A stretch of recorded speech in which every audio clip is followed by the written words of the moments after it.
Hey everybody, it's Brett from More Music, and I'm going to talk to you about something that not everybody thinks about. Everybody's going after these little guys. This is an effects pedal, as you all know. But what we don't like to think about a lot of times is how we power them, okay? You're going to go to a store and you're going to get one of these, and you're going to get two, you're going to get 3, 4, 5, 6, and you're going to need to power the things. You got to think about a lot of stuff whenever you are powering your pedals, or you'll fry them or you'll do bad things to them. So what I'm going to talk to you about today are some different power supplies, not necessarily brands in general, but just some things you need to think about whenever you're wanting to power up your favorite pedals, whether you have 1 or 6 or 8, whatever.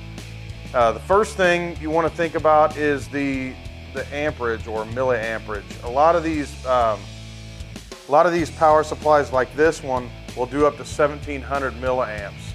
Now, what you can do is basically take the cumulative amount of milliamperage that each pedal draws, and in your manual for each pedal, it's going to tell you what the milliamperage is that it's going to draw. You can add those up, and if all those equal or less than what your power supply can do, you're safe. A lot of times, if you know you're not going to be running 2 pedals together, you can kind of cheat, but I would never. They always say kind of a general rule is stay 80% or lower than what the max output is on this thing. So 1700, take that times 80% and roll with that, and then you'll be safe. They're inexpensive these days. We carry the 1 spot, and we also carry the Big Joe, which is less expensive, basically the same thing. Like I said, 1700. Now the next thing you want to think about before I get into the other adapters and things is the center pin, the polarity on it. Almost every pedal is the center pin negative.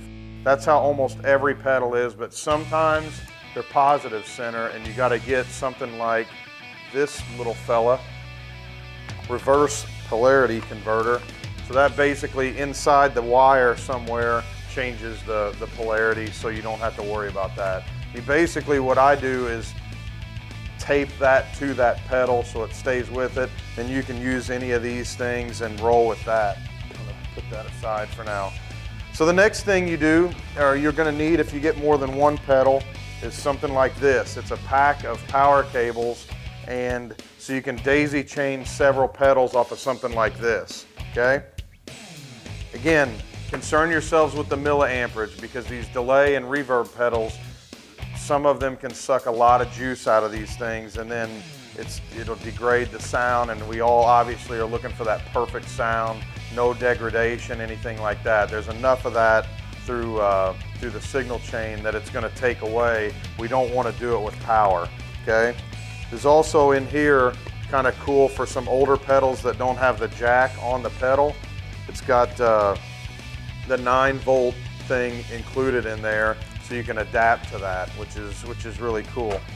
So I'll take you through a couple different variations of power supplies and just make you aware of them. I'm not here to promote any brands or anything like that, but I am going to tell you some cool things and some things to concern yourselves about when you're looking for these. So I'm going to put this aside. The first one, which is kind of, a lot of people use the Voodoo Power, Voodoo Labs pedal powers, and those are very popular. We carry those too, but I'm showing you some different ones because those are easy to find. The MXR DC brick, which is small, takes up a little bit of space on your pedal board, or you can tape it to the bottom, whatever you want to do. 18 volts in, which it comes with the power supply. All of these do, so you have the right power supply. Then it's a bunch of 9-volt outs, which are almost every pedal is 9, not every pedal, but a lot of them, the majority are 9 volts. And on the end has 18 volts out for 2 of them. So a lot of the MXR double-sized pedals like the Chorus and things like that, they need 18 volts. That's what you're going to get. Here's a handy little thing from Exotic Effects, which is cool too. It is a voltage doubler, so you can use this with your standard 1 spot or Big Joe or whatever wall wart kind of power supply, and it'll double from 9 to 18 without having to get a big conglomeration of stuff to make it go 18 volts. So you can use that to cheat.